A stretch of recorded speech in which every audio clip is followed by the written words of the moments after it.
professeur Donatien Mavungu a évoqué longuement la pathologie, la restitution de cette rencontre dans ce journal. La médecine traditionnelle à réguler, l'objectif poursuivi par le département de la santé est de réglementer le secteur. Il offre des séances de recensement pour justement amener le tradit praticien à être davantage au cœur des questions de développement et de santé publique. L'initiation à la rédaction administrative, c'est un art. Pour en parler, un support, l'ouvrage écrit par Pierre Abesolo Edzan, il vient d'être présenté récemment à un public. C'était en présence de nos reporters. Mesdames et messieurs, mesdemoiselles, naturellement, bonsoir. Merci d'être sur la première chaîne de télévision du Gabon, votre journal. La crise de l'ONEP continue de faire couler encre et salive. Le gouvernement multiplie les séances de concertation avec les partenaires sociaux. Ce matin, le Premier ministre, chef du gouvernement, Paul Bioromba, était assisté des ministres du Travail, Angélique Ngoma, des mines du pétrole et des hydrocarbures, Alexandre Barou-Chambrier, avec l'Organisation nationale des employés du pétrole, le Bureau national. On a évoqué le seul point inscrit à l'ordre du jour du débrayage. Il est question du texte réglementant l'admission des personnels expatriés dans les sociétés pétrolières gabonaises. En secondaire, le ministre des Mines a convoqué l'UPEGA, l'Union des pétroliers gabonais. L'objectif ici, avec les chefs d'entreprise et l'UPEGA, est de faire participer toutes les composantes à cette négociation en vue d'une sortie de crise. Il faut dire que le président de la République, chef de l'État, Ali Bongo Ndimba, lors de son récent séjour à Makoko, avait évoqué la question, évoquant l'audit dans le secteur pétrolier. Ali Bongo Ndimba qui s'était en d'autres termes prononcé sur les crimes rituels à Boué. On note dans notre rédaction des interpellations, on note des tentatives de crimes rituels à Lambaréné. À cet effet, le président de la République avait dit que les coupables seront punis. Nous vous proposons d'écouter à nouveau Ali Bongo Ndimba, le président de la République, chef de l'État. C'était à l'occasion du Conseil des ministres délocalisé de Makoko. Nous l'écoutons. La psychose tient une question de la presse au chef de l'État et pointant des crimes, dont le dernier en date éclabousserait un ou deux cadres politiques à Boué. 5 présumés auteurs et potentiels vendeurs des organes prélevés sur la victime en brousse sont incarcérés à la prison centrale de Makoko. L'attente d'une décision de justice alimente des possibles rumeurs relayées lors du séjour du chef de l'État. Si, comme vous le dites, les auteurs de crimes sont connus et qui ne sont donc ni arrêtés ni déférés devant la justice, alors ceci n'est pas normal. Ce sont des dysfonctionnements graves, des manquements inacceptables. Mais nous ne pouvons pas accuser qui que ce soit qui n'a donc pas encore été jugé. Je fais donc attention à la rumeur et à la justice populaire. Nous avons des tribunaux dont le rôle est de pouvoir juger, entendre les faits et après cela prendre une décision.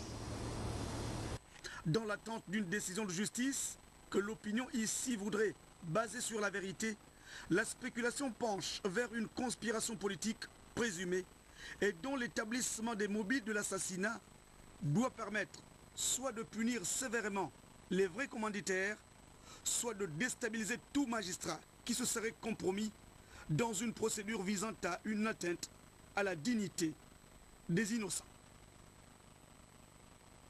Le Premier ministre chef du gouvernement présidera une réunion du Conseil interministériel le mardi 5 avril 2011 à partir de 9h dans la salle habituelle abritant les services du Premier ministre, assise au boulevard du bord de mer. La médecine traditionnelle, pour la réguler, des efforts considérables sont faits par le département de la santé. Des invitations au recensement et des autorisations d'exercer sont progressivement délivrées. Pour l'heure, c'est un atelier national au Cap Extérias qui a évoqué longuement la question. Alain Christian Oulangoui.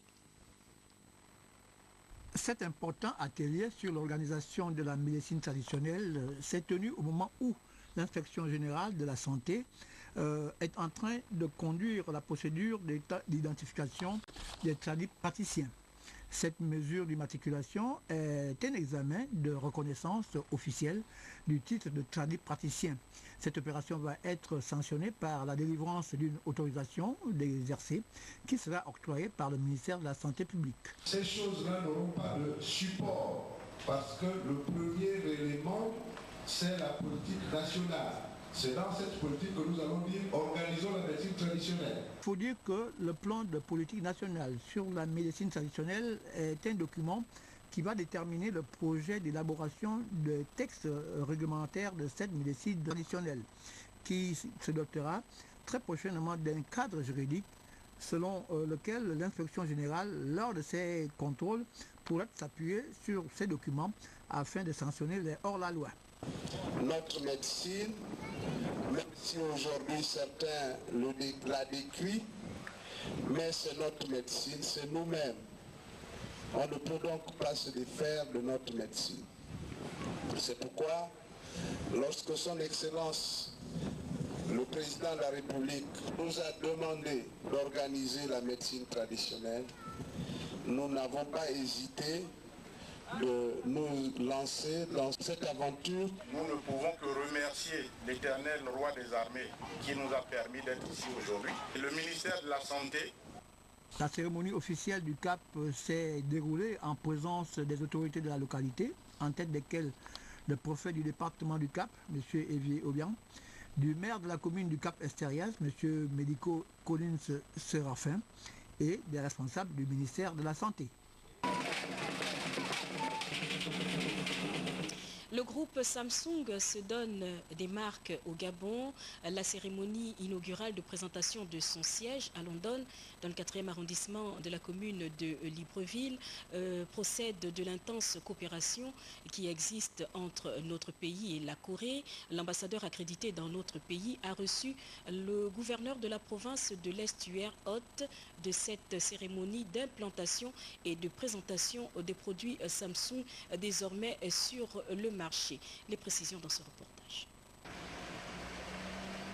L'inauguration officielle du magasin Samsung, spécialisé dans la vente des produits relevant de cette marque, entre autres appareils électroménagers, électroniques et informatiques, traduit, s'il en était besoin de rappeler, la matérialisation d'un partenariat naissant entre les plus hautes autorités de notre pays et les responsables de cette firme. L'ambition étant d'accompagner le Gabon dans le concept de l'émergence. En amenant au Gabon la marque Samsung, qui est une marque prestigieuse. Nous vous confirmons notre engagement dans la promotion de l'émergence en offrant aux Gabonais des produits défiant toute concurrence à la pointe des dernières technologies. Soucieux de satisfaire les consommateurs gabonais, Samsung, leader dans son domaine, propose dans ses rayons des produits adaptés au climat africain. Donc notre philosophie chez Samsung, quand on dit Build for Africa, c'est véritablement offrir des produits qui sont adaptés au marché africain en termes de solidité, en termes qui tiennent compte en tout cas des paramètres environnementaux de nos pays comme l'humidité, la chaleur, etc. L'implantation du groupe Samsung à Libreville intervient quelques mois après la visite du chef de l'État en Corée. Un projet de grande envergure qui dénote de l'excellence des relations entre le Gabon et la Corée. Une visite guidée a mis un terme à cette cérémonie. Le compte-rendu de Jules Daflor Odembe et d'Idriss Mungala pour la suite ce communiqué que je vous livre dans le souci d'améliorer la politique de promotion des PME. Le ministère des petites et moyennes entreprises et de l'artisanat mènera du 4 au 20 avril 2011 une enquête économique à Libreville et ses environs en vue d'élaborer un fichier des PME. À cet effet, pour le bon déroulement de cette opération, les propriétaires ou les gérants des PME sont priés de bien vouloir répondre au questionnaire que les agents enquêteurs de la Direction générale des petites et moyennes entreprises leur soumettront.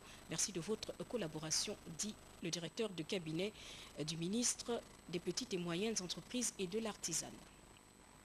La rédaction administrative est un art. Pour pratiquer, il faut développer les rudiments. C'est l'objet de la rencontre qui a amené à la présentation de l'ouvrage de Pierre Abesolo Edan. Le cadre de l'hôtel de ville de Libreville a permis aux uns et aux autres d'en savoir davantage et de multiplier les connaissances sur ces questions. Les précisions. C'est à titre posthume que l'ouvrage de Pierre Abesolo Edan a été présenté à l'occasion de la date anniversaire de sa mort. Né en 1934 à Esson 2 à Oyem, il mourut le 12 mars 2010. Travailleur acharné, Pierre Abesolo Edan a connu un brillant parcours dans l'administration gabonaise, à la suite duquel il a été chargé de cours à l'ENA. Son souci de partager son expérience et de laisser un héritage à la postérité l'a amené à une production intellectuelle, et non des moindres, dont le présent ouvrage en est une illustration. Bumbu Makanga, fils spirituel de l'illustre disparu, qui a présenté l'ouvrage, a souligné que le contenu de celui-ci avait une ambition essentiellement pédagogique, tant pour les élèves administrateurs que les fonctionnaires en poste. La production des documents administratifs exigeant une capacité d'analyse et de synthèse afin d'exposer clairement des idées et des faits, souscrit à une méthodologie. Voici ce qu'il dit à propos de la spécificité de ce document. L'objectif qu'il poursuit ce livre, c'est de normaliser effectivement tous ces errements administratifs, donc de corriger sur le plan de la présentation, de corriger sur le plan du style, de corriger sur le plan... Les sœurs de l'Immaculée Conception de Casse, en tout cas la congrégation, évoque des questions liées aux valeurs éducatives. C'est une rencontre internationale qui a réuni des pédagogues pour parler longuement de la question. Organisée à l'initiative des Sœurs Bleues, la rencontre sur la restauration des valeurs éducatives en Afrique s'est achevée sur une note positive. Au cours de ce forum, les éducateurs ont élaboré différentes stratégies pédagogiques pour juguler la crise des valeurs dans le système éducatif africain. Nous avons fait une rencontre de 4 jours sur les valeurs éducatives selon l'esprit de la congrégation de l'Immaculée Conception. Nous avons travaillé ensemble, éducatrices et éducateurs, pour pouvoir redynamiser notre élan éducatif. Après la messe d'action de grâce célébrée à la chapelle Émilie de Villeneuve, la fin du conclave a été sanctionnée par la pose de la première pierre du collège Jean-Gabriel et la bénédiction du complexe scolaire du même nom par Monseigneur Banzilve Ngon, l'archevêque de Libreville, en présence des ambassadeurs du Japon et de France. Continuer cette mission dans cette œuvre nouvelle qu'elle vient de créer pour continuer d'être présente dans la formation des jeunes Gabonais du Gabon de demain.